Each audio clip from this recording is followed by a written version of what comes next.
It may be winter, but it sure feels like spring has sprung at the glorious Phillip Island Grand Prix circuit. The sun beating down on this incredible venue, home of Australia's Motorcycle Grand Prix, and this weekend, the SRO Australian GT Festival. Rounds of both Fanatec GT World Challenge Australia and Monochrome GT4. Hi everyone, welcome to the Phillip Island Grand Prix circuit, a couple of hours to the southeast of Melbourne in the great state of Victoria. I'm Richard Krull. Alongside me in the commentary box is Garth Tander, and we've already seen lots of action today, GT, but this is about as good a day it gets at this place. Good morning to you. Great vibe around this place, and we're looking forward to some GT3 and GT4 action. Good morning, Rich. Good morning, everyone. And you're right, it is as good as it gets at Phillip Island. And for those that have driven a lap or two around here with a raging tailwind down the front straight as well, it's tailor-made for fast lap times. And yeah, when the sun is shining at Phillip Island, a bad day at a sunny Phillip Island is always going to be way better than a good day in the office. It's had over 4.4 Ks around. It's one of the most iconic venues we have in this part of the world. 12 corners, all of them a different kind of challenge. It's the fastest racetrack in Australia in terms of average speed.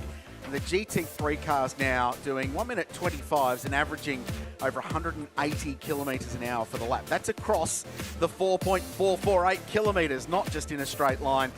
Turn one, of course, a massive challenge. But great corners like Siberia, like the Haitian, and like Lukey Heights. It is an epic place to watch cool racing cars. And speaking of, we're rolling out for qualifying number 1 for Monochrome GT4 Australia. This has been a fascinating championship. It's round 4 this year. We've had great diversity in results. There's been some great storylines throughout all of the classes, and we've got some new names and some new faces as well, and some new cars joining the fun. Ginetta at the front of the field this weekend with young Oscar Target driving, and we welcome an Audi R8 GT4 with Steve Jukes behind the wheel for the first time in Aussie GT4 competition. So cars rolling out for qualifying GT, 2 sessions, 10 minutes each. Driver 1 does qualifying 1 and starts race 1.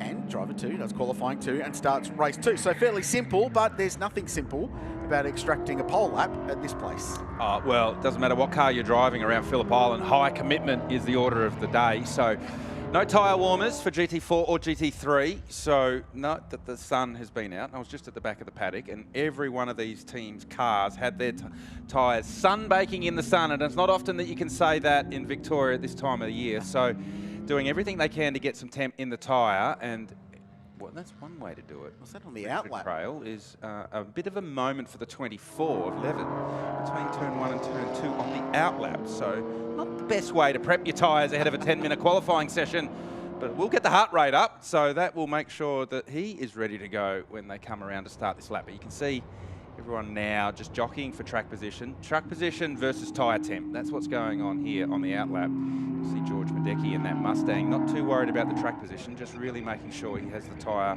where he wants it. Mustang's been one of the great stories of this first standalone season for Monochrome GT4. Ran with the Australian Production Car Championship last year as the category grew, and a massive influx of cars like the Method Motorsport McLaren Artura that we're looking at now. The manufacturers are invested. Porsche's got cars coming into the country.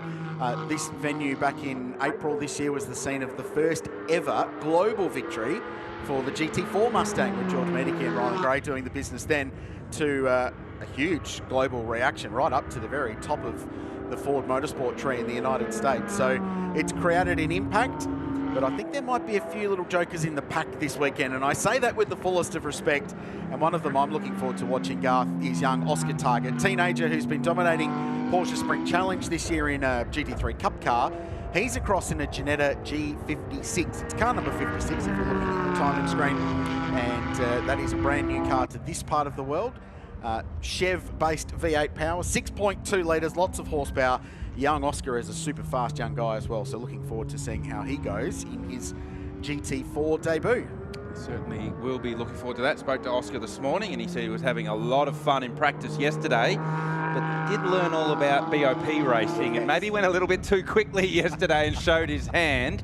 And that car's had some weight added to it and a little bit of ride height, and that is what happens when a new car comes into the category, and you basically have to find its spot performance-wise. So Oscar probably just didn't learn about the poker thing and just hold his hand to the back a little bit. So still feel that that car will be more than in the game. And Ginetta, a car that in GT4 racing globally have been involved for a very, very long time. So they know how to build cars for this category. But that one in particular new to our championship this year.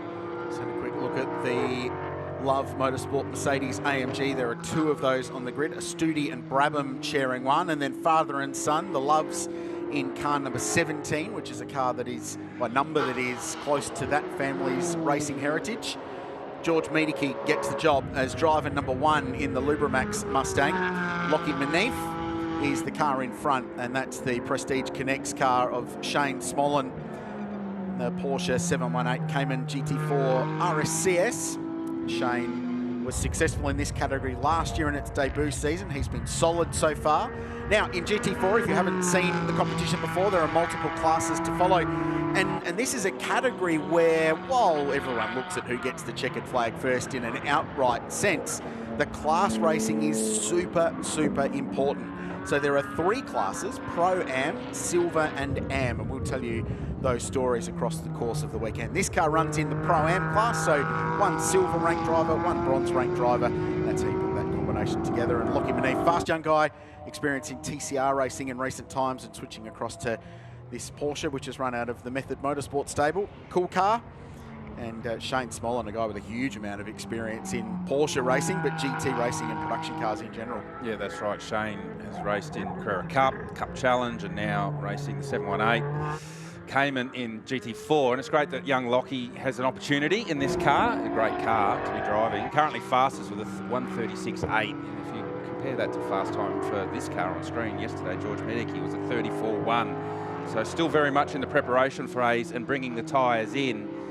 And Miedeke now showing fastest in the first and second sector as the tyre comes up to temperature. So with only 4.5 minutes left, there's a lot of preparation going into actually going to set a lap time. And Miedeke with the first representative lap time of 34.9, which Richard Crail was the pole time for this event back in the beginning of the championship. And this car that set pole had only been in the country, I think, 2 days. Yes. When before they sort of got their hands on it, got it on a truck, got it down to Phillip Island, and came out of the gate, well, off the plane, if you like, very, very quickly. So Miedeke already matching his pole time from last time here at Phillip Island. Barely had time to get the stickers on it. George, I spoke to him this morning. He said they think the only one in the field who yesterday did a proper, full-on qualifying simulation. So not running a full tank of fuel, running a brand new set of tyres, working through the prep process that they feel that car needs and the tyre needs to get them tuned up for qualifying. So they were half a second a lap quicker in the pre-qualifying session yesterday afternoon. They didn't think that was representative of where they'll be when everyone else has a proper tilt at the end of this session. Spoken like a driver that has been involved in BOP categories before, where you say, yes, we went fast, but this is why, and this is why all the other guys didn't go fast, so don't slow us down now, please. So it's this session right now that's the one that matters, because no one holds back in qualifying. Clearly, grid position and track position is king. Doesn't matter what racetrack you're racing on, Richard Crail. So George Miedeke, also a car salesman by day as well. So he's going to sell you everything he can to put himself in the best position when it becomes performance this weekend. This is going to be a better lap. He's improved in Sector 1, he's improved in Sector 2, so 34.9 and does a 34.6. So it doesn't quite match the lap time they did yesterday, but gets pretty close to it. For reference, Ryland Gray did the time in that car back here in April. It was a 1 minute 34.95. Shane Smollen second, Tom Heyman third. 6 qualifying sessions, so both drivers get a tilt at qualifying in every Monochrome GT4 weekend.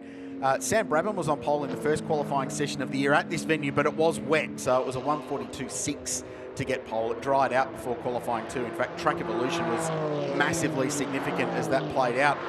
Ryland Gray on pole in qualifying too. We then went to Tail and Bend. Josh Buchan had a little cameo in a McLaren. He was on pole there. That track suited the McLarens because Tom Heyman qualified on pole in the second session. Jared Hughes did the job at Queensland Raceway, actually in a Ginetta G55 in qualifying 1, and then Tom McLennan on pole in qualifying 2. So we've actually had 6 different pole sitters in the 6 sessions so far this year as George Miedeke goes around again. Ryder Quinn, though, now looking pacey in the BMW. Car number 3 leads the Pro-Am ranks, and that team has switched across to TechWorks Motorsport, that car to be run this weekend out of the Queensland-based squad. Both the BMWs quick. Tim Lay also down in 5th, matching Ryder Quinn's session best first sector as well. So the BMW's coming to life with just a minute and a half left in this session. So Rich, it's sort of gone by in a heartbeat, hasn't it? A 10-minute session where it takes a little bit of time to bring the tyre in, and you really have to maximise these last 3 or 4 laps that you have in the session, because if you miss that window, the session's over and done, and you're back in pit lane. We're getting ready for Q2. So here is Ryder, car number 3. So the Black Diamonds entry. Ryder's been busy in Carrera Cup this year and having a pretty good season. Lots of pace. It's one of those multitude of young drivers coming up through the ranks at the moment. Really enjoying getting the opportunity to drive with his stepfather, Steve Jukes, in this car. And Steve Jackett, I should say, in that car. Crosses the line, and that lap was not an improvement. So lost time in the middle sector, especially there. So 35.8. George has bailed to pit lane. So the Mustang is done in this session. He's got 0.2 of a second over Ryder Quinn. Tim Lay 3rd outright, 2nd in the silver class. A great man from Orange who, like a fine red wine, just gets better and better and better and better. That guy is super impressive. There's the Mustang. So they'll put some brand new Pirelli P0 slicks on for Ryland Gray to drive in qualifying 2, which will start in about 5 minutes' time. Only 15 seconds left in this one, so that's exactly what they're doing, prepping for Q2.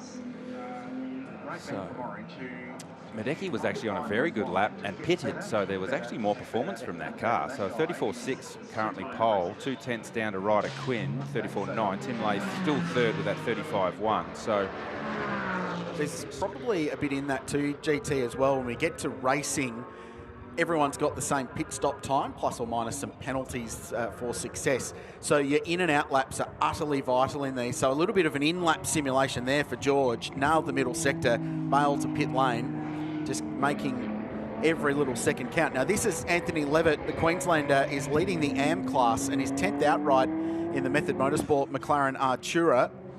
Turbo V6 powered car. Saw Zagami's Rod Wilson drive in one of these, road car version, this morning.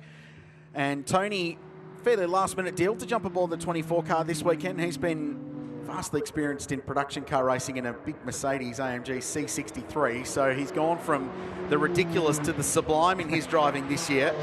And P10, he's on course to get pole in the AM class. But have a look at the name he's in front of. John Bow, currently P2 in AM in the Randall Racing BMW. how does John Bow class as an AM? Well, I think when you just reach ultra legend status, you can pick your categorisation, can't you? Is it like legend status, is it? Okay, so JB, P2, but Levitt having that spin on the outlap, recovered nicely to go fastest in the AM category. So that's this session done. George Meguiar just downloading with Ryland Gray. So you feel that Gray has the opportunity, having set the pole time in this car last time we were at Phillip Island. It's almost a little bit of an intra-team battle between these two. Who can get the deepest into the 34s? George Meguiar now 34.6 in this session. Looks like that will be the time with Lockie Manif coming to close this lap. Or is he coming back to the lane? No, he's closed this lap. So that's it. That's their grid. Meguiar, Quinn, Lay, Marcus Flack 4th. Manif will be 2nd in Pro-Am behind Ryder Quinn. Sam Brabham, nice job in 6th. Jake Camilleri in the Merc out of 7th. Nash Morris down 3rd in Pro-Am. And Levitt, who we said, 10th outright, 1st in the AM class. So edges out John Bow, and the 2nd of the Randall Racing BMWs in Jamie Augustine, who was just behind. And if you cast your mind back to the last race in Monochrome GT4, which was at Queensland Raceway, there was a battle for the class win between those two, and they actually traded paint at the end of a 3-hour enduro. Good stuff, but the first job of the day done to George Meguiar. Cam? Yeah, I thought I'd grab George Meguiar as soon as he got out of the car, and he was being kind. He was trying to lower his height. You are a tall man. Phillip Island's been happy hunting ground for the Mustang so far this year. It looks like it's looking good so far. Yeah, look, we had a good car at the start of the year, this year, and then yesterday we just worked really hard. We did the extra testing that a lot of the other teams didn't do, and kept working on the car, and pretty pleased with the result. You know, that'll be, well, I hope it's pole, because it'll be my first pole for the year. Pretty pumped about it. And I saw you talking to your young hard charger here behind you. Probably going to be pretty quick in this next session. You look like you're on a pretty quick lap on the way in as well. Crailsey was just saying this is preparation, race preparation. Is that pretty much what rolled out? Oh, look, I was just seeing how it went. We've got a live gain loss on the screen, and when I caught that McLaren, he did the right thing, jumped out of the way, but it just mucked up my run through the second last corner, and I dropped a few tenths, and I wasn't going to go any faster, so we pitted straight away. So yeah, there was probably a little bit left to go. But yeah, very happy with the car. There's a couple of little tyre pressure changes we can make now to make it a bit better for Rylan, and I'm tipping him to go out and go even quicker. Well, last question. The story so far today has been tyres. We saw in the production cars. We know GT3 had a few tyre issues. Any concern for a very heavy car on that right front for you? Yeah, absolutely. We didn't tell anyone, but at the end of the race here earlier in the year, we actually had a tyre completely delaminating. So it's been a big focus of ours, to be honest. All the way through testing yesterday was all about decreasing the load on that right front and trying to get it so that it could handle, the last corner, for example, which normally would be chewing the tyre off it. So yeah, it has been, from the minute we rolled out of the truck, it's been about managing that right front, and we feel like we've sort of spread the load on the other tyres, and it's going well. Thanks, George. Thanks, mate. Cameron Vanderdunger talking to George Meadickey, who grabs a Pirelli Pole Award for race 1 of the weekend in Monochrome GT4. Great lap, good insight. I was down in that garage this morning, GT, and a guy bustled past me, headsets on the radio, running out to the back of the truck. Andrew Meadickey, one of the all-time greats of our sport, very much on the tools and engaged in this program, and they're really proud of the little race team they've built down there at Meadickey Motorsport. And now we get to see what Rylan Gray can do as the fast lane is opened. All the teams will jostle for track position at the end, and we'll go around again, this time with the second drivers behind the wheel. So we heard from George Meadickey there talking about the right front tyre, and we will talk a lot about tyres because Phillip Island is almost regarded globally as one of the toughest circuits in the world on a tyre. It doesn't matter if you're on a MotoGP bike, a GT4 Mustang, a GT3 Audi, or your road car, Rich. It is very hard because you're in the corner for such a long time, and it is a new surface here at Phillip Island in preparation for MotoGP later in the year. And that new surface gives you so much grip. So grip equals load, load means energy, and that energy has to go somewhere. So hearing George Meadickey talking about making sure that they're trying to reduce the energy going into the right front tyre on that Mustang just gives us a little window into where they feel like that car might potentially have a weakness. So that'll be something to keep an eye on when we go racing later for the 1 hour race. But that's certainly front of mind for all the teams here. Doesn't matter if it's production cars, GT4 or GT3 this weekend, everyone's talking about making sure the tyre lives. And that is also a team-to-team, but also a brand-to-brand challenge in GT4 and GT3 racing, because some cars are naturally easier on their rubber than others. Well, you can have a look at those two cars exactly on screen. A 718 Cayman Porsche has the engine in the back of the car, and the Mercedes big long wheelbase has the engine right at the front of the car. So the weight distribution is very different. The way the tyre loads is very, very different. So we heard George talking about the Mustang, that's front engine. So talking about the right front tyre, I can guarantee you, if you've got a Porsche or the Audi in this category, which is mid, or the McLaren, mid or rear engine car, they'll be talking about the right rear tyre, and then obviously all the weight and the load towards the rear of the car. So how you manage that with suspension settings, tyre pressures, the way you drive the car, the way you bring the tyre in. And one thing that we did note in that first session was just how gently everyone was bringing the tyre up to temperature in GT4 qualifying 1. And that's just also much about how much load they put in the tyre, how quickly they do it, also about how quickly the tyre does come up to temperature. I think we'll see that in Fanatec GT World Challenge Australia qualifying coming up very soon. They've got 20-minute sessions rather than 10. So they've got even more time to gently build in, and a lot of the teams I was talking to this morning said we're going to spend a whole lot of time prepping and as less time with maximum sort of load on the tyres as they possibly can. So 1 or 2 proper push laps, but build them up gradually. So Jake Camilleri back out. So he's racing solo, and the drivers that do elect to drive on their own can do so and will compete in both qualifying sessions. Mobil 1 sponsorship on the side of his Mercedes AMG. He spoke about car dealers before. The Meadickeys famous for that on the Port Macquarie coast of New South Wales. Jake Camilleri famous for that in Queensland and Brisbane. Grand Prix Mazda and the Grand Prix Motor Group up there in that part of the world. Hugely successful in production car racing over the journey, and one of several to make a switch to GT4 for a new challenge. Jake, one of those sort of perennially underrated guys that can jump into pretty much anything and be very quick. And there's a couple of gurus chatting on in the top corner of the screen. Nash Morris debriefing with Tim Lay. Tim Lay also a very successful automotive dealer out of Orange. We've heard to as the Mayor of Orange, is Tim. And it's great to see him giving young Cody Bircher a run in this car this weekend in GT4. Cody, also a young driver from Orange, who's been competing in Formula Ford and the junior categories, and this year racing in the Super 3 Championship in supercars, but getting the taste of a GT4 car, BMW, with Tim, which is a great opportunity for young Cody.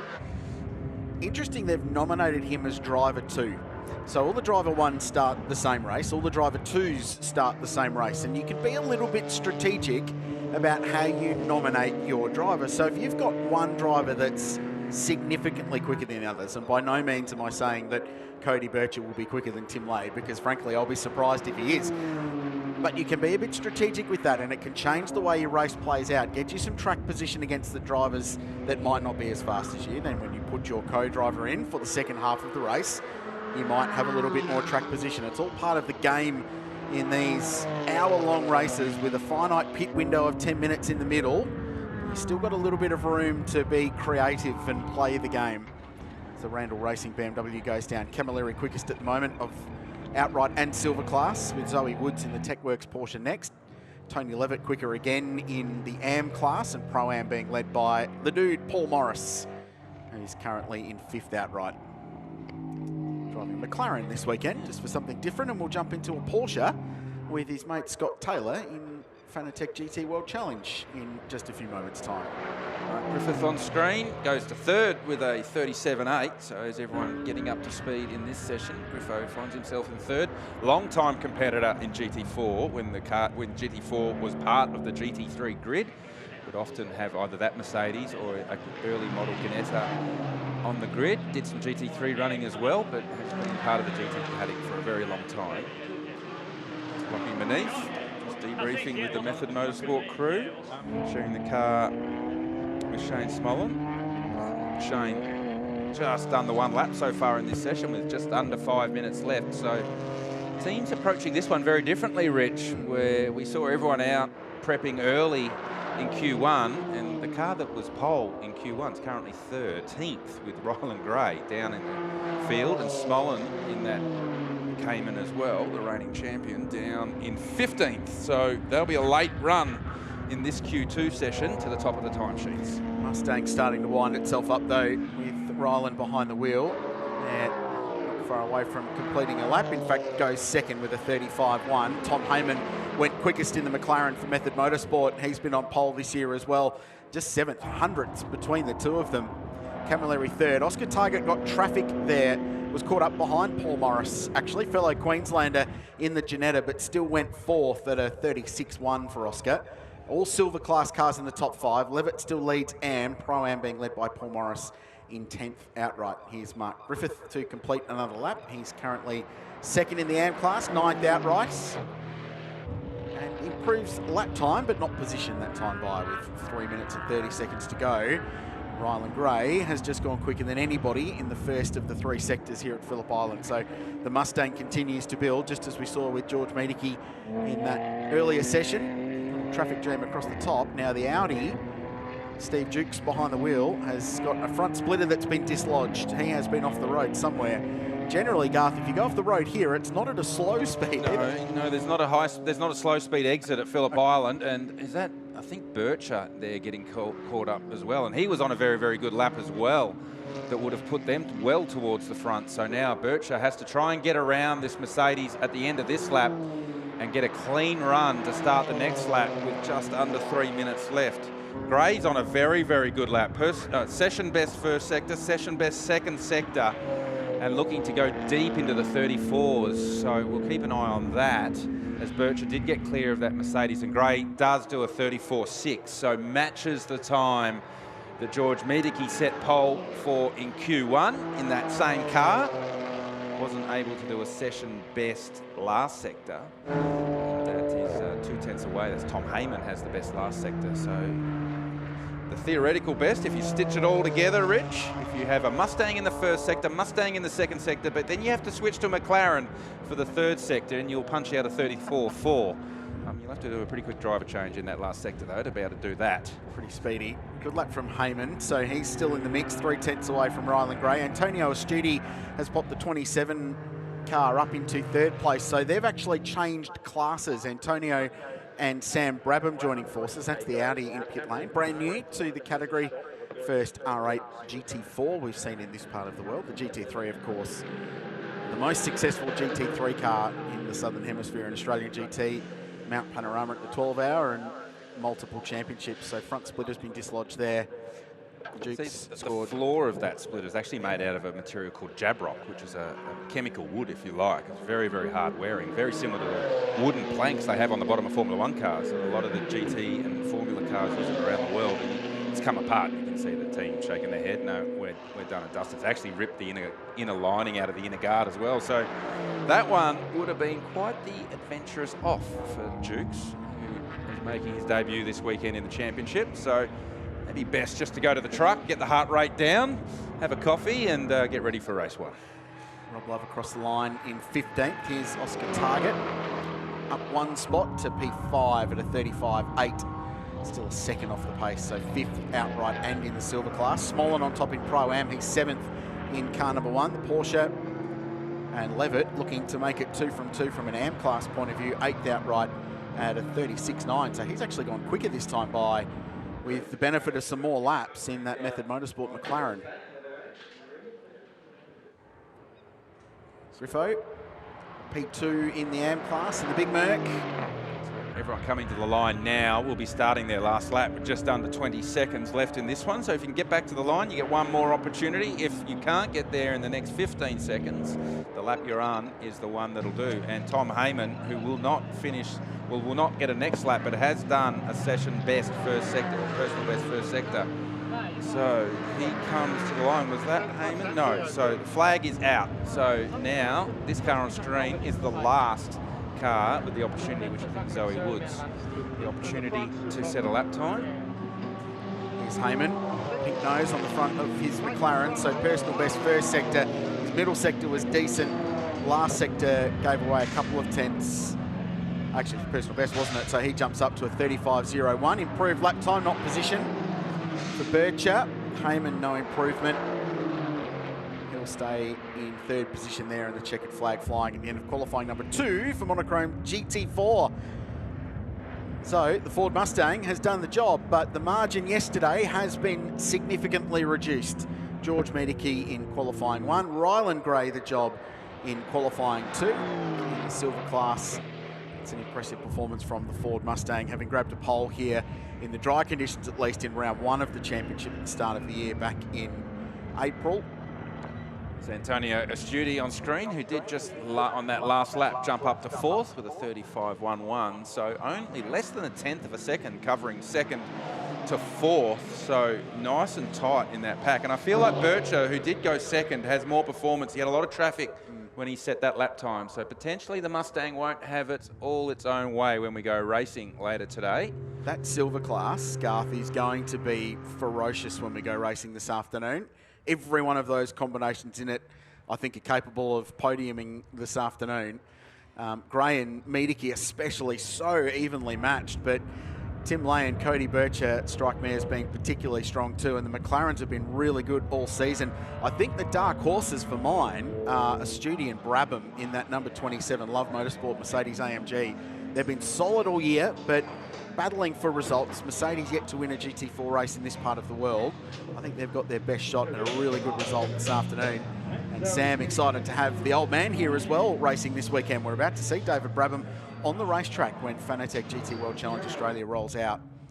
And then Oscar Target driving solo in the number 56 Ginetta. So qualifying 2 done for Monochrome GT4 Australia.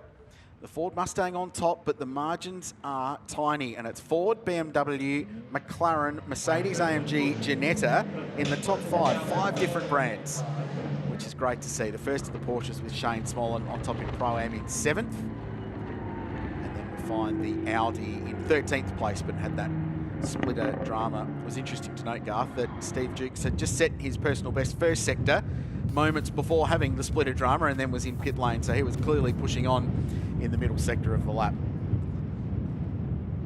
That's the scene at the Phillip Island Grand Prix circuit. It is a stunning day as we confirm results from qualifying 2 with Ryland Gray on top of Cody Birch. You can see the manufacturers left of screen.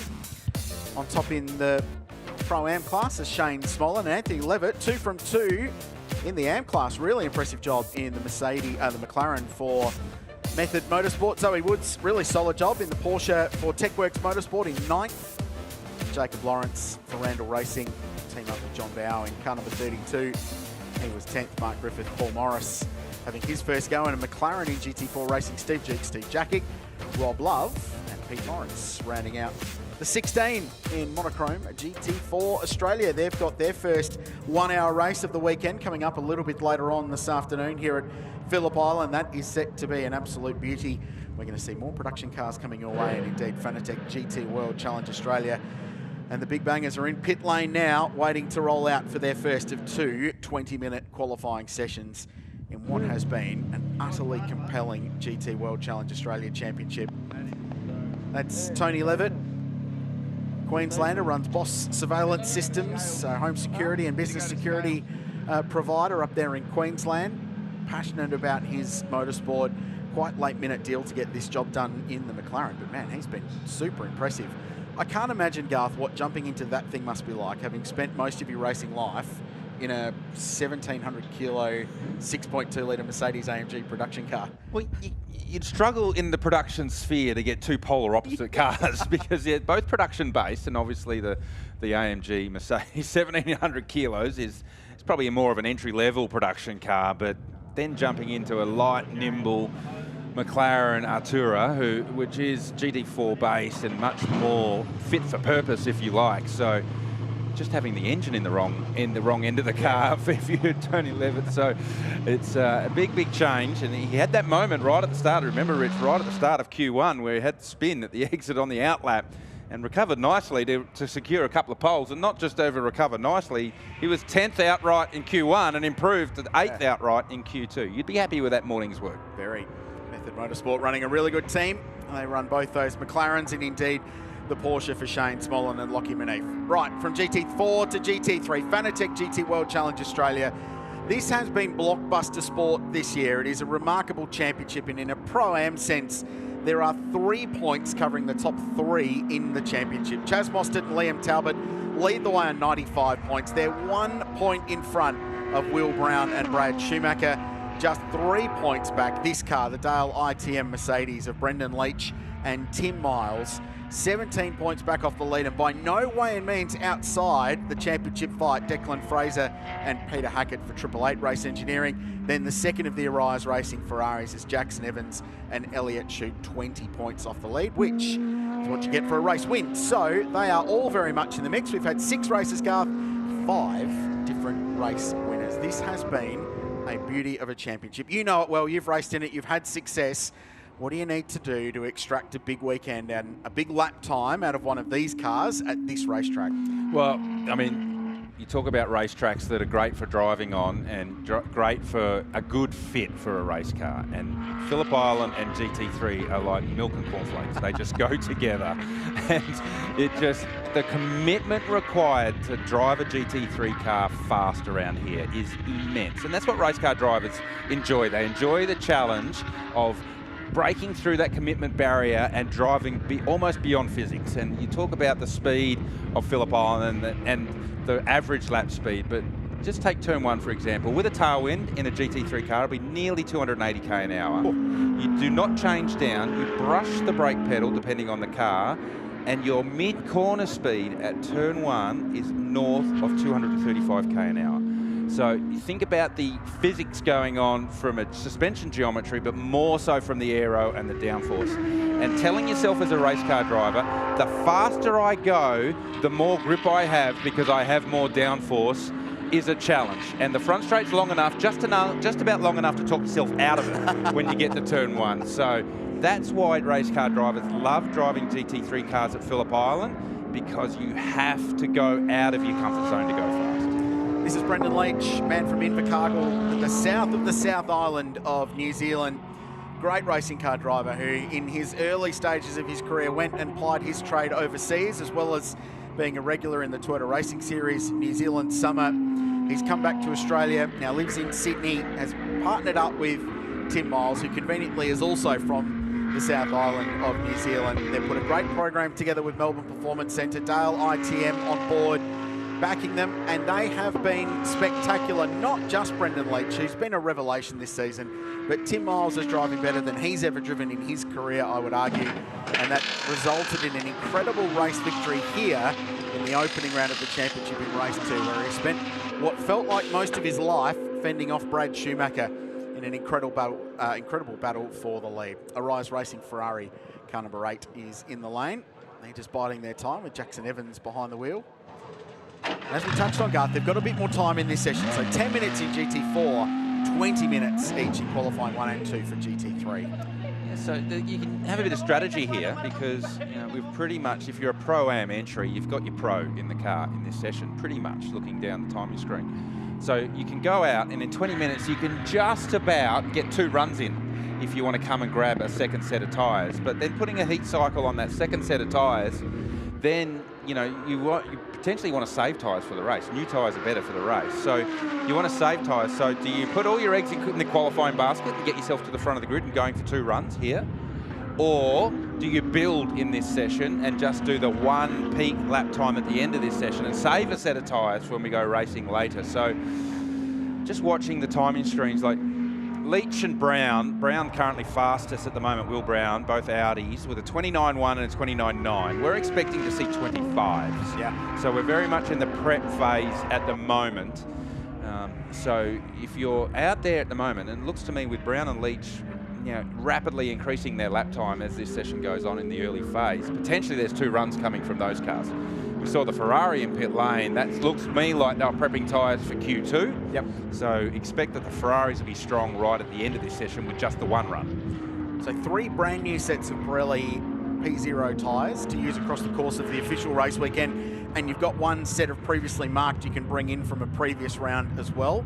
Some drivers elected to rogue tyres this morning in the pre-qualifying session, which was topped by Jackson Evans and Elliott Shute in that number 8 Ferrari with a 1 minute 25.4. Pole position back here in round 1 was a 25.1, which is by way and means the quickest of GT3 cars ever gone in qualifying trim at this venue. And on that, the racetrack is fundamentally quicker this weekend than it was at the start of the year. So who knows where the ceiling is for these cars. Valentino Astudi, so brother of Antonio, who we've just seen, he's gone second. Chaz Mostert went quicker in Sector 1, quickest in Sector 2, and then peeled off to pit lane. So, and Tease there. those that follow Chaz Mostert's progress in the Supercars Championship will know that he always does something different with his tyre preparation. Yep. Always.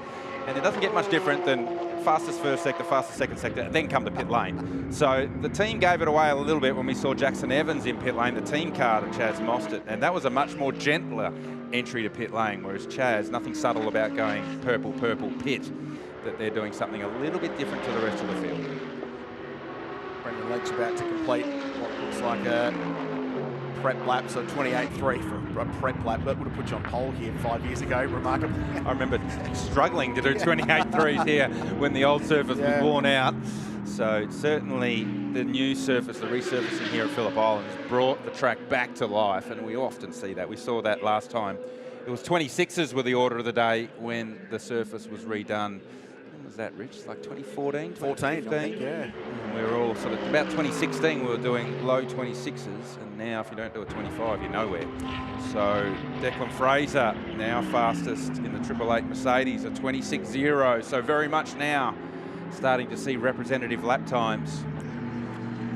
Fraser, who coming out of the Supercars Championship last year, getting plenty of miles this year in the GT Championship, sharing the car with Peter Hackett at 888, ahead of heading back into the supercar world with Brad Jones Racing. And we'll team up with Andre Heimgartner, who has spent a bit of time in the GT category as well. Declan Fraser's just gone quickest for 888 Race Engineering in the Mercedes AMG at a 26.07. Did a 25.7 in the pre-qualifying session this morning. Quickest lap in that was a 25.4. As I touched on with that Arise Racing Ferrari.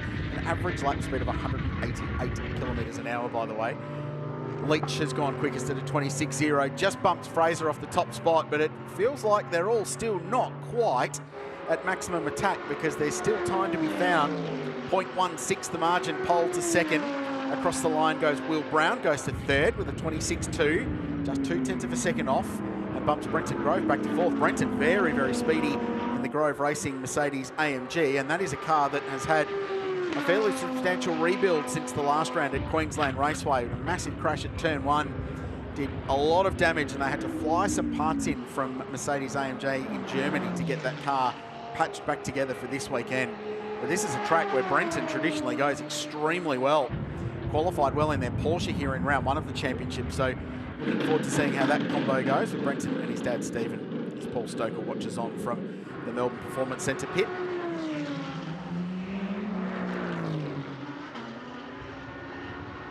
So still just over 11 minutes left in this one, Rich. So I feel like we're missing something. yeah, there's like a slow burn, either a slow burn going on, or there's been a memo go out that everyone's just rolled out of it in the middle part of this session that we didn't get. So just a few with the queue in the rack at the moment.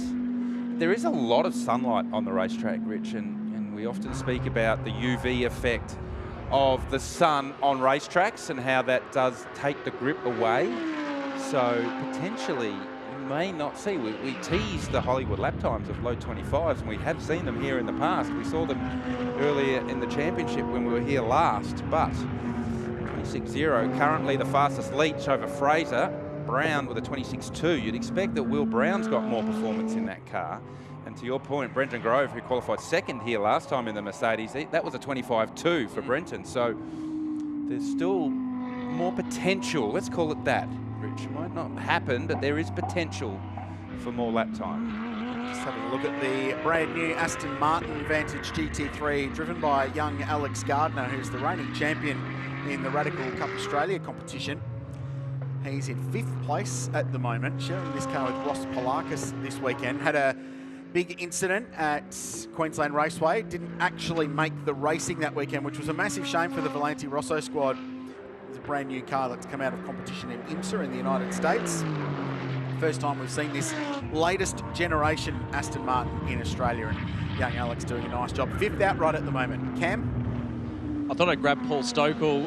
Kralsey, I know you've been saying just how good a job he's been doing all year. Paul Stokel, I feel like we've seen you, and I'm not going to say career best form, but you are driving as well as you ever have. Is that how it's translating for you? Oh, I wouldn't say that. I'm a bit older than I was. You know, take it back in the 90s when I was racing around here, and I was probably at the top of my game then. And look, age definitely slows you down. But considering that, you know, I've still kept my hand in, and I feel like I'm driving pretty well yet. So we've been talking about tyre life here at this track. There's been a lot of chat in GT4. We saw what happened in Australian production cars earlier today. A little bit of a rumour, Audi's just working around with tyre pressures here. Is that affecting your car at all? Is that part of today's preparation? Not really, to be honest. You know, we did have a tyre failure, but it was a fairly old tyre, so we put it down to that. And since then, haven't had any drama, so I think we're covered. We're going to keep an eye on it, obviously, but it's not really a concern. Well, hopefully, you know, as long as we didn't ever got a catastrophic failure around here, I think we'd be okay anyway. But fingers crossed, we're all good. Last question for you is Renee Gracie. When I spoke to you here at Phillip Island in this category a little early this year, you said you wanted her to find some more confidence in her own driving. You've been doing a brilliant job. Are you comfortable with where she's at? And what do you both consider success this weekend? Look, she's massively improved. You know, this was our first round here at the beginning of the year, and she was probably maybe 2.5 seconds off. And in the last session, she was 1.8. You know, so 1.5 seconds off. So she's narrowed that gap massively. If she could get to within a second and stay there the whole race, and I just do what I do, I think we're in a good shot of getting a result. You know, and her confidence is building all the time. This place obviously demands confidence. It's fast. So we just keep pushing, and she's improving. As long as we keep moving forward, I'm happy. Thanks, Paul. All right, cheers. Triple Australian Drivers Champion, one of the greats, Paul Stokel's been doing a super job this year, doing a super job as well as Chaz Mostert. Now, the last time he did this, he peeled off into pit lane, so let's see if he completes the lap this time by. He needs to, because right now, car number 1 is only 8th, and he is on a very, very good lap. Purple in the first and second sectors. He's up overall. He's got a 1:25.9 to beat. So Jackson Evans has gone quickest by 65 thousandths of a second, but his teammate is about to bump him off. Clean final sector. Is this the first real flyer? You bet it is. 25.5 for Chaz. Finds 4.5 tenths over his teammate, and the Ferrari goes quickest. There's 7 minutes to go in qualifying, and that is very, very close to the quickest theoretical lap of the entire session. Yeah, so Mostert with that 25.5 very, very close to the time that his teammate Jackson Evans set in free practice this morning. So here's Evans on screen at the moment. Doesn't have personal best first or second sector, so this lap itself will not improve. That was 28.1, but potentially for an improvement. Now, one of the Audis is around. That's Marcel Zalua at the exit of turn 4. So those that are on the start of laps now, be mindful that there's yellow flags down at turn 4 Honda, so you cannot improve your sector time. So the middle sector you cannot improve. You can improve your lap time, but you just can't do it without doing a personal best middle sector. Telltale signs from the drone were of how that incident unfolded for Marcel Zalua as the session goes red. So red flag flies with 6 minutes to go in the session. Now there is a little bit of leeway for them to extend if they feel like they need to, but having said that, everyone has completed a representative lap time looking at the timing screen. So it'll be up to race control now as to whether they extend this. So James Taylor, the race director for all of SRO's properties here in Australia, GT3 and GT4, and Craig Baird's the driver standards chief, as it is for supercars, the same team and a lot of the same drivers, it must be said, on the grid this weekend. So Mostert timed that lap to perfection, didn't he? They needed that too, both Ferraris, because they were deep in the field prior to this red. So just before the red, Mostert and Evans jumped to the top. Ferrari 1-2.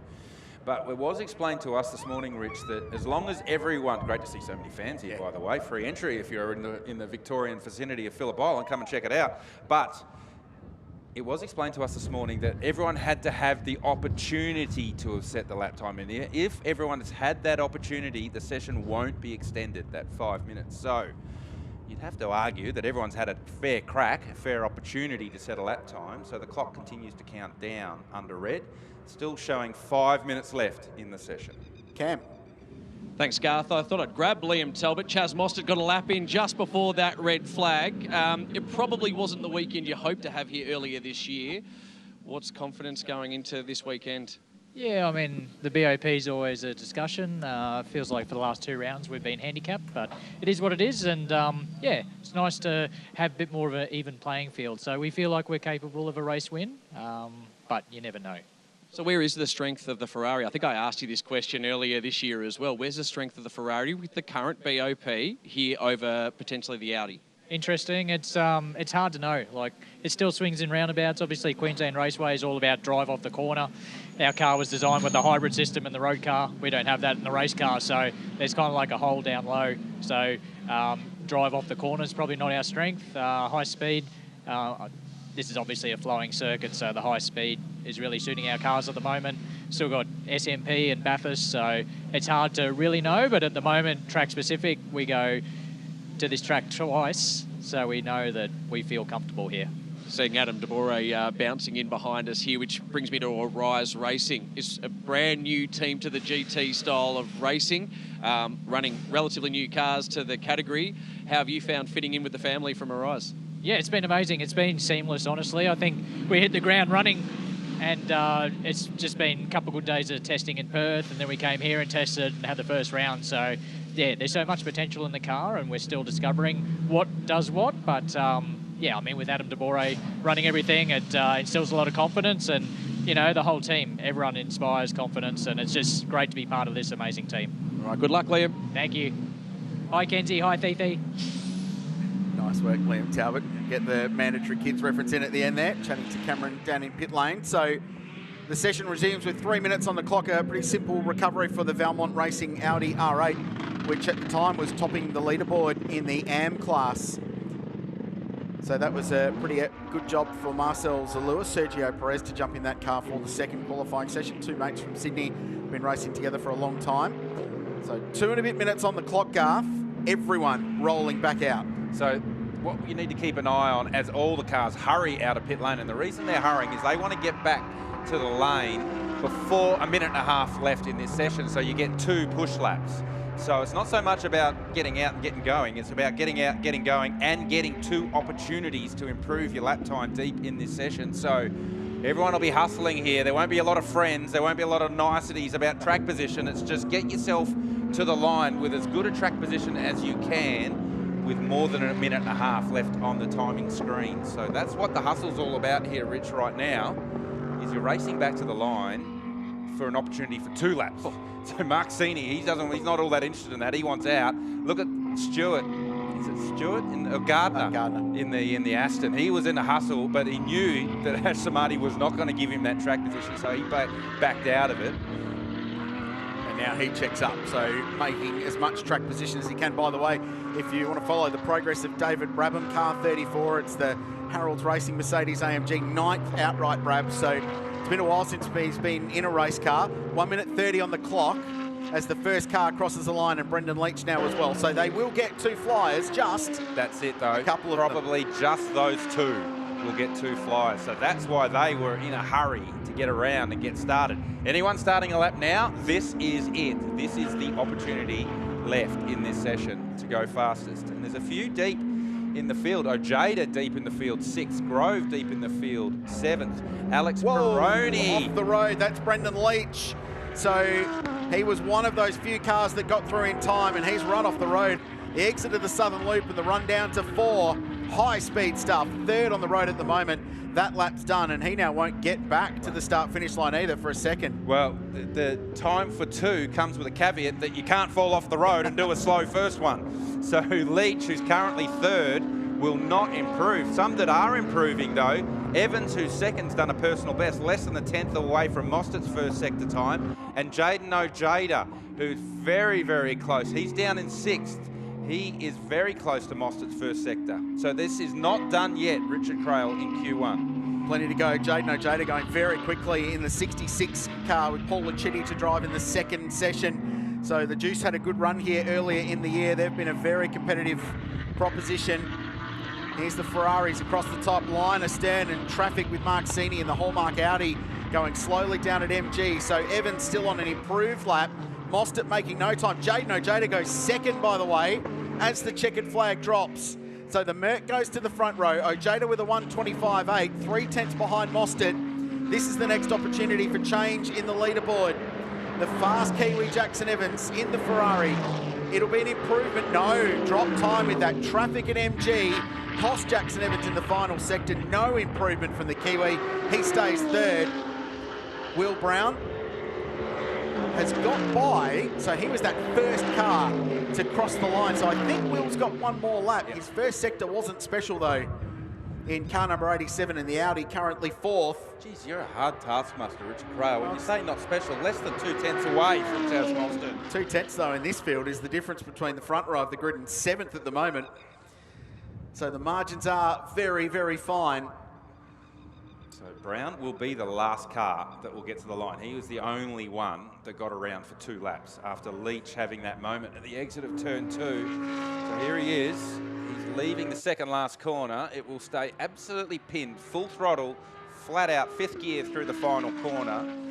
And you just open the wheel up here. Don't put any energy through the car, even though you're doing well north of 250. You don't want to slow it down. Does Brown improve? No, he doesn't. 4/10 away, so he will remain 4th. Gave away 2/10 in the first sector, 2/10 in the 2nd, and a couple in the 3rd. So no improvement there for Will. So Ferrari on pole position.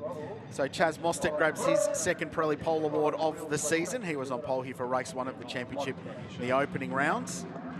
Got to give a shout out to this guy. Valentino Astudi not only has qualified 11th outright in the previous generation Aston Martin with the glorious V12 mounted in front of the driver, but he's qualified 11th outright, 1st in trophy class, and he's beaten all of the AM contenders as well. So that'll be a very, very satisfying day for young Valentino. 1 minute 27.8, really impressive job. Confirmation of results. Qualifying 1 in Fanatec GT World Challenge Australia. Chaz Mostert on top for the 2nd time this year in the Arise Racing Ferrari. Jaden Ojeda, though, saved it to the very end and will start from the outside of the front row in the Mercedes AMG. That's a strong position, and that's their best, 2nd best qualifying performance of the year. Jackson Evans 3rd, Will Brown 4th, and Brendan Leach will be ruining that little error at the end in his final push lap. Declan Fraser for Triple Eight in 6th, Brenton Grove 7th.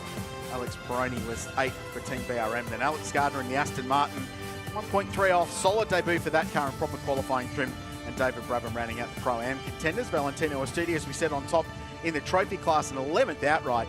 And Ben Schutz grabs pole in the AM class in the Mercedes AMG with Renee Gracie next in 13th. Zalua ended up 14th after that spin that brought out the red flag. Mike Sheargold, championship leader with Garth Walden in car 45 for GWR Australia and Ram Motorsport. They were 15th. The Honduras boys, James did the job in qualifying 1. Brother Theo, who will drive in the second session, was 16th and 4th in AM class. They're rebounding from a quite heavy impact yesterday when James dropped the wheel off on the exit of Siberia and made quite heavy contact with the fence. Ash Samadi was 17th. Paul Morris, second in trophy class, 18th in the STM Porsche. Mark Sini rounding out the 19. So, qualifying 2, we get to do it all again for another 20 minutes, and driver 2 now jumps behind the wheel to have a go.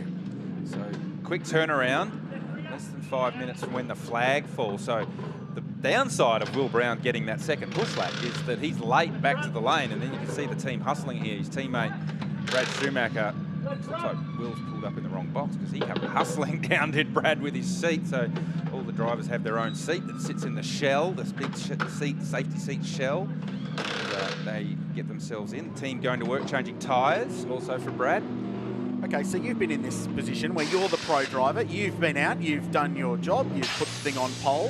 What are you telling your AM now ahead of their qualifying session? Well, it's usually a little bit different where you don't normally get a practice session in the morning. Yeah. So all the teams and drivers got the opportunity to drive this morning. So as the pro getting out of that qualifying session, you're talking more about the differences of what the car was doing differently this morning to what it's doing now in qualifying. And for me, the big change is there's a lot more sun and a lot more UV on the circuit. The wind looks quite similar in its direction and strength to this morning, but a lot more sun. So there was a bit of cloud cover this morning, so that's generally, when the surface is brand new like this, that's fast.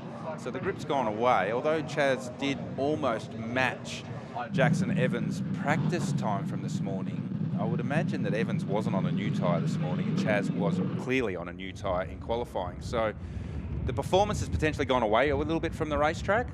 So as your pro, you're telling your AM driver, this is why. This is where the track's moving around, the car's doing this now where it wasn't doing that this morning. Be ready for that, because there's not much you can do to change setup-wise in that tight turnaround, less than 5 minutes to turn around from Q1 to Q2. And now as the cars roll out, some will be on a brand new tyre, some of the AMs will roll out on a hot tyre from their pro driver. And that's another way that the teams will save tyres, is a lot more of the AM drivers feel much more confident going out on a hot tyre that's being used, and maybe the best has gone out of it, but having the confidence that the tyre's up to temperature straight away. So then all they have to focus on is their own performance and getting themselves up to speed, and not worry about bringing a tyre up to temperature as well. Debrief down at the Aston Martin camp. Great to have 2 Astons in the field, one of each of the generations. The V12 car, great effort from Valentino Astudi. Ross Polakis will take over the Valenti Rosso Motorsport car that young Alex Gardner did a very good job in qualifying 1. So looking forward to seeing what Ross can do as we roll out. Again, Pete Hackett will be behind the wheel of car 888. This Mercedes AMG GT3. Busy race team from the GT department at 888 because they're still running cars internationally for the Johor Motor Racing squad in GT World Challenge Asia and Japan, and building this program again here in Australia this year with Pete Hackett and one of their long-term drivers, Declan Fraser, jumping aboard this season. They've had a pretty good year. Grabbed a win at Tailem Bend. Now Pete's gone out and a little install lap and has peeled back into pit lane as Jaden Ojeda watches on from the garage, having done a really nice job in Quali 1 in the Realtor car. Ojeda, the reason he'll have a headset on is because you effectively go into driver coach mode now, and you'll be talking to your co-driver, and in this instance Paul Lachiti, saying, righto, remember to focus on this. And they would have had a plan prior to the session. So they would have looked at the data and gone, okay, for you to go faster, Paul, you need to work on this, you need to work on that, you need to work on this. And when you jump in the car and you pull your helmet on and do the belts up, it all comes at you pretty quickly, and often you forget. So having someone like Jaden Ojeda just jump on the headset and in a calm voice just say, remember this, remember to do that. There's more to this, Rich, than just coming in and doing some tyre prep stuff. It looks like they're looking in the footwell of that car and looking at the pedals. Luke Gilden, Bathurst winner, great driver coach. He's down there at Tagani Autosport, so they've got the Honduras car, the Belmont Racing car as well. Now, for comparison, last time we had GT World Challenge here in Australia at Phillip Island, Chaz Mostyn on pole in qualifying 1, as we've seen today as well. Liam Talbot did the job in qualifying 2 back here in April. And to Mostert's 25.1, and this is back in April, Liam did a 25.8, which is a really impressive time to be 7/10 off a guy with all of Chaz's raw speed and pace and experience as they continue to work away on this 888 car. What's going on there, right? Let's get Cam down there and stick his head in the cockpit of that car and find out exactly what's going on with the 888 Mercedes. But your point is valid, Rich. It's the job now of the AM driver is get themselves as close as they can performance-wise to their pro driver. And look, you know, we're using pro and AM as titles, but that's not representative of the AM's driver skill or performance, because Liam Talbot, very, very solid race car driver in his own right. And it's almost a badge of honour how close you get to your pro driver. Chaz Mostert, clearly a pro driver, has proven that time and time again just in the GT world, having the opportunity to drive for some factory teams at the Bathurst 12 Hour. Paul Luchini going on with it. Brad Schumacher's gone quickest, by the way, to 31.3. So Brad did mid-26 to qualify 3rd here back in April. So he's got performance to burn. Spent most of his race bottled up behind Tim Miles, chasing him to the line in an absolute thriller. They drove very, very well as we watched Liam Talbot. Car number 1 for Arise Racing. This team put together out of the West with the first Ferrari 296 GT3s to come to this part of the world. They have got huge plans. I was chatting to Jake Claridge, actually, an Australian karting champion who now heads up their commercial department at this race team, and they've got some exciting things to come. We're saying keep an eye out for us at the next round because all their new pit walling and garage setup comes. So looking good, a big chunk of the battle in this day and age in professional level motorsport. So they've got some cool stuff planned, but their race cars are fast and their drivers are driving them well. And Liam's gone quicker than anybody in both of the first 2 sectors of the lap. And former Australian Fanatec GT World Challenge champion, a guy who's had experience all around the world in these cars now, will jump to the top at a 27.6 as his first proper flyer. Let's go down to the lane. But what's the issue at the 888 Race Engineering Mercedes? I had a chat to the team. They said they're not sure if it's going to be a quick fix or not. They're working avidly to get this car back out there for the session. Obviously, time ticking down pretty fast here, guys, so the team's hard at work.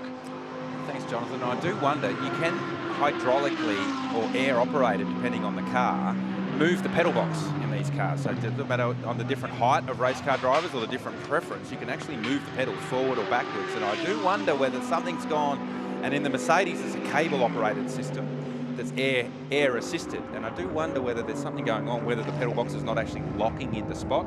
Clearly you can't drive if the pedals are moving around underneath your feet. I often say that you dance on the pedals, but that would be pretty wild to be dancing with the pedals moving underneath you. Yeah. So I just wonder, that's what got my attention when they dive in under the window net there and look deeper into the cockpit. There's usually something going on. 9 times out of 10 it is the pedal box. So I just wonder whether that's not locking into position, Rich. And that's clearly something they need to keep an eye on. So Liam's going quicker again on this lap. Gee, that'll be frustrating for 888.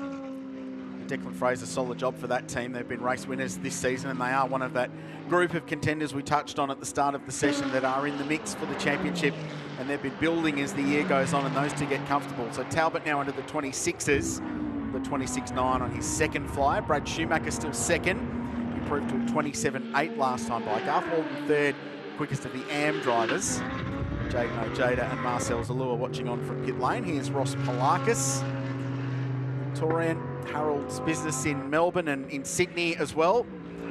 And he's taken over the Aston Martin and said, well, couldn't get much better, could it, than driving an Aston Martin GT3 car at the Phillip Island Grand Prix circuit. And then his teammate and good mate Chris Batsios says, yeah, but I've got a Brabham driving with me. So it's a top trump between those two. They're pretty good trumps as well, you've got to say. They're both having an excellent weekend and both driving extremely well. An improvement from the AM drivers is one of the great things in this form of racing to watch over the course of the season. So Talbot, Schumacher, Walden, the top 3. Polakis went 4th actually with that lap in the Aston, so very good stuff. 3rd in Pro-Am. Paul Luchini in the car that he shares with Jaden Ojeda that's on screen now is 5th. Stephen Grove 6th in the Grove Hire number 6 Mercedes AMG. Then Mark Ross is 7th for BRM. Tim Miles in 8th in the Dale ITM car he shares with Brendan Leach. Sergio Perez 9th and leading the AM class in front of Ash Samadi, who's going well in this session, and Mark Sini, 3rd in AM at the moment. fourth in AM, because all the way up the leaderboard is Garth Walden in third outright. So Talbot again improves to a 26.6, so opens that gap first over second back to Brad Schumacher by over 0.6 of a second, but now Schumacher, Garth Walden responds, goes to second with a 27.0. We did see Peter Hackett out of the cockpit, so the team having to dive deeper. Sometimes it is easy as the driver, you actually can't get your feet out of the way when they're working in the pedal box just to jump out.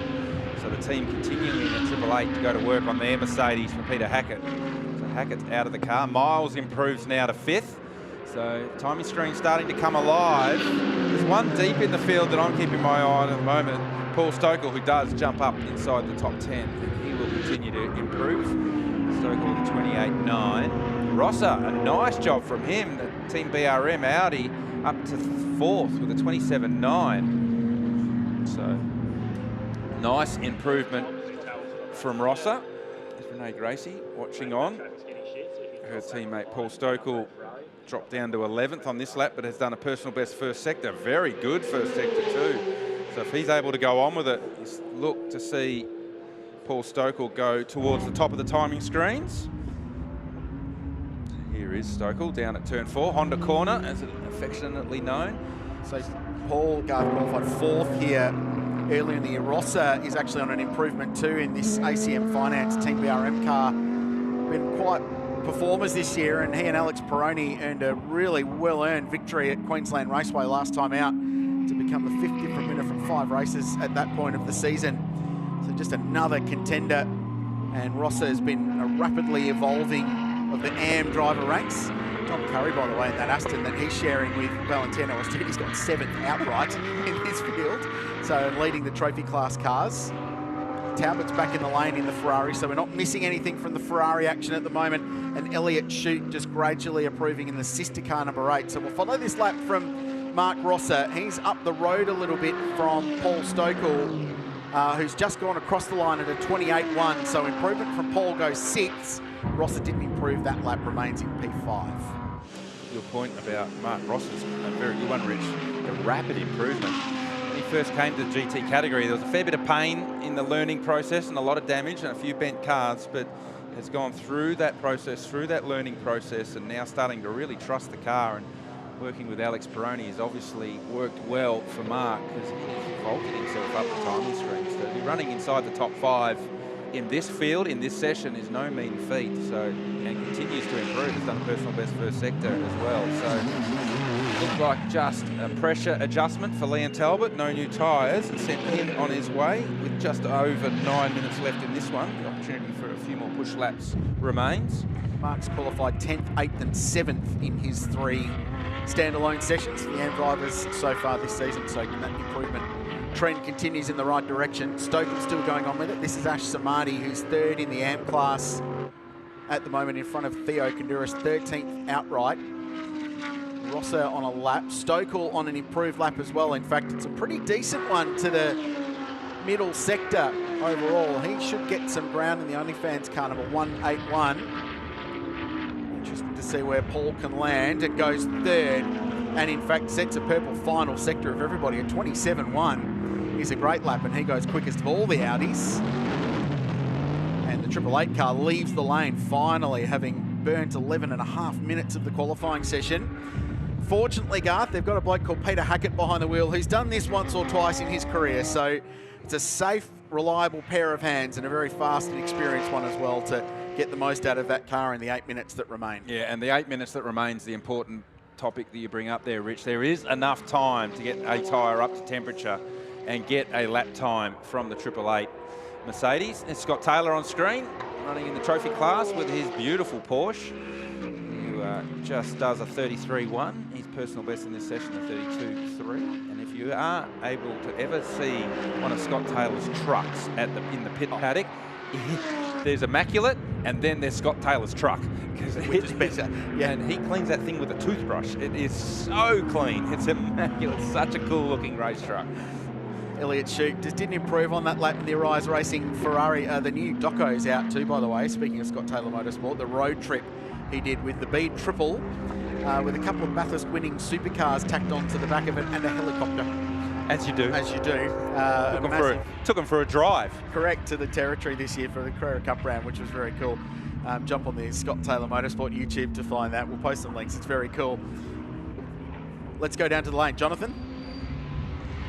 Yeah, confirming, Garth, you were correct. That pedal box was moving, so it wasn't a long pedal or anything like that, but the team have fixed it. There were no concerned faces, and thankfully that 888 Racing Mercedes is back out there and ready to set a lap time.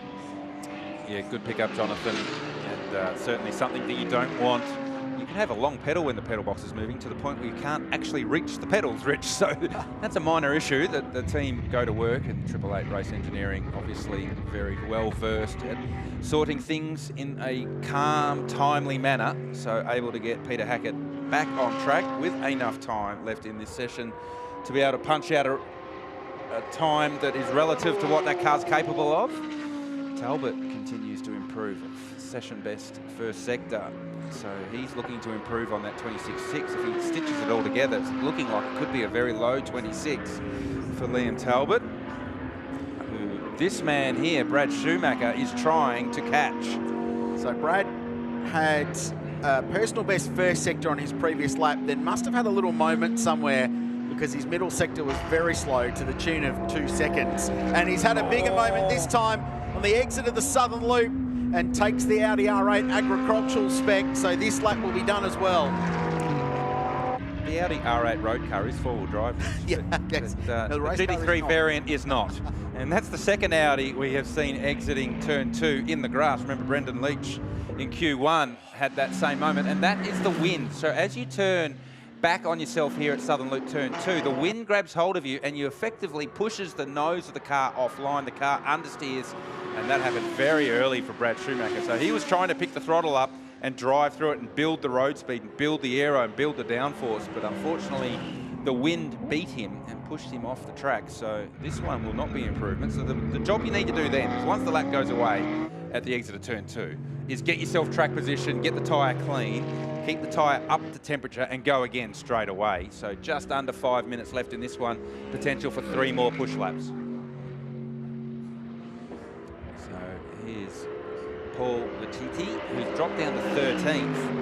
So that was not an improvement, but importantly has a whole paddock of racetrack clear around for him. So Latifi's able, you look up the road there to turn 2 and there's no one in front of him. So he does not have to worry about traffic polluting this next lap, and it gives him the opportunity to focus on what he needs to do to improve his lap time, hopefully lift that 66 car from 13th on the grid currently. Just picked up Stokel because he went quickest of his session to the first split, and it was only a 10th slower than the quickest of the session so far, but he's lost a bit of time in the middle sector on this lap, but he's still up overall, so this could be some improvement. He's only going to find a 10th to beat Garth Walden, and he does it too. 26.9 for Paul Stokel, moves to 3rd outright and bumps Garth Walden back a spot on the grid. Really good lap, Paul Stokel. He's only 0.3 away from Liam Talbot. Walden's finished his session. He's in the lane for GWR Australia and Ram Motorsport. Interested to see if Stokel goes around again, having improved that time by. Cameron. Yeah, I thought I'd quickly come down and grab Will Brown. We just saw Brad Schumacher running a little wide. Garth thinks it might have been wind related. Quite a strong wind out there. How was it for you? Yeah, there is quite a strong wind out there. It's probably just on the throttle a little bit too early. We've got a little bit of understeer out of turn 2, so I think that's what happened. But he's doing a great job. He's been on some good laps, but I think it's just hard not finding traffic out there. You know, he's on a really good lap earlier, and a bit of traffic slowed him down, but that's what it is. So it's qualifying now. We've got racing coming up later. Have you got a good race package, you think? Yeah, I think so. Obviously, the Ferraris were really quicker at the start of the year, and I think they're even quicker now. So they're about half a second up the road, so it'll be hard to beat them, but we'll see what happens. Obviously, there's pit stop times and all this stuff that comes into it, but happy with how the Shaw and Partners out is going. Thank you, Will. Good luck. I'll let you get back to it. Cheers, thank you. Thanks, Cam. Will Brown watching on. His teammate currently 2nd in the Shaw and Partners car. This was, again, another good lap from Paul Stokel. It was quicker than anybody in the first sector, but he's hit some traffic in the final, but improves still. The 26.8, so he edges ever so slightly closer to Brad Schumacher on the front row of the grid. But that was his 2nd push lap. Is there enough left in the Pirelli to do a 3rd will be the question. Well, also traffic, so got a big toe off Stephen Grove to complete that lap, to potentially help that last sector, but then also then a bit of traffic pollution from going up, having to go up the inside at turn 1 and not having the ideal line. So this lap itself might not potentially be the best for Paul Stokely, but he does have enough time to get himself in track position to have one more crack. And to your point, it's whether the Pirelli's got enough life left in it to dive deep, a little bit deeper into the 26s. 26.89 for Stokely. Brad Schumacher second, 26.75. Liam Talbot currently fastest, 26.60. It's trending upwards for Elliott Shute. It's an improvement for the young West Aussie. So 27.0, he's 0.4 away from the top spot, but remains in 5th place as Liam Talbot goes quicker than anybody and improves on what is provisionally pole position in qualifying 2 with a 26.4. More traffic for Stokely that time by, but that wasn't a lap regardless. So might have just had a little breather lap in the middle and then go again one more time. That was an important pass, that one at MG, yes, because he needed to get past the 16 Mercedes of Woodman to have a clear lap now, because this is it. With only a minute left in this session, this is the lap that Paul Stokely will have to get the job done. He does have enough of a clear track in front of him. So if nothing happens in front of him, he has enough of a clear track in front of him, Stokely, to get this lap done. You can see he was pushing just how much the car was moving around at the exit of turn 1. So Stokely, who's dropped to 4th, Rosser has punched a 26.7 to go 3rd. And Richard Craill, you talked about his improvements. 8th, 10th, 8th, currently 3rd. That's pretty impressive. This is a decent lap from Elliott Shute. It's set for some improvement, and as we touched on earlier, doesn't need to find much to jump up a bunch of spots on the grid. So Elliott in the second of the Arise Racing cars, currently 6th at a 27.0. He's 0.5 away from Liam Talbot. This lap is an improvement. Oh, it's not. He gave away time in the final sector. Now the other car that he's pushing on is Peter Hackett, who's jumped up to 7th place in Triple Eight. Now remember, he's a little bit out of sync with everybody else as the checkered flag flies. Shouldn't be any improvement from Stokely this lap. It's a decent one, but not best of anybody in the session. Mark Rosser is going on with it though. He's on another decent lap in 3rd. Shute still pushing on, and Peter Hackett going quickly. So that long delay for Triple Eight. Hackett's the last of them having a really big run. And right now he's 7th, but he's only 0.6 away from provisional pole.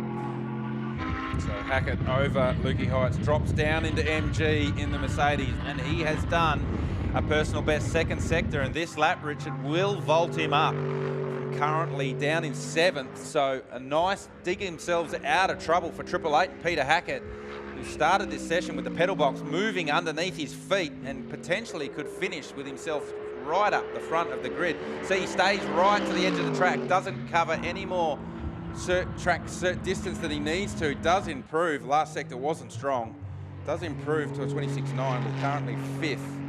Shute is on a lap 2. He's one of the last ones to come to the line in the number 8 Ferrari. What does he have for us? Can he fight back? Yeah, margins. The lap has been solid, but no colour on the timing screen for car number 8, and no improvement in the lap time for the West Aussie, who's a graduate out of One Make Radical competition and a driver search program that Arise Racing ran over there in the West. So Liam Talbot, it's a double pole position effort for the Pirelli Pole Award for car number 1 and Arise Racing. Just as it was at round 1 of the championship, it is at round 4 at the same venue. And Liam Talbot with a 1 minute 26.45 will beat Brad Schumacher by 0.3 of a second, which in the context of this field is quite a margin, Garth, because from Brad Schumacher down to Sergio Perez, Elliott Shute really in 7th position is exactly the same margin. So the next group of cars, very, very tightly bunched, but a handy little buffer for Liam Talbot with 3 Audis breathing down his neck. Best on ground for you in that session? Yeah, best on ground, Mark Rosser.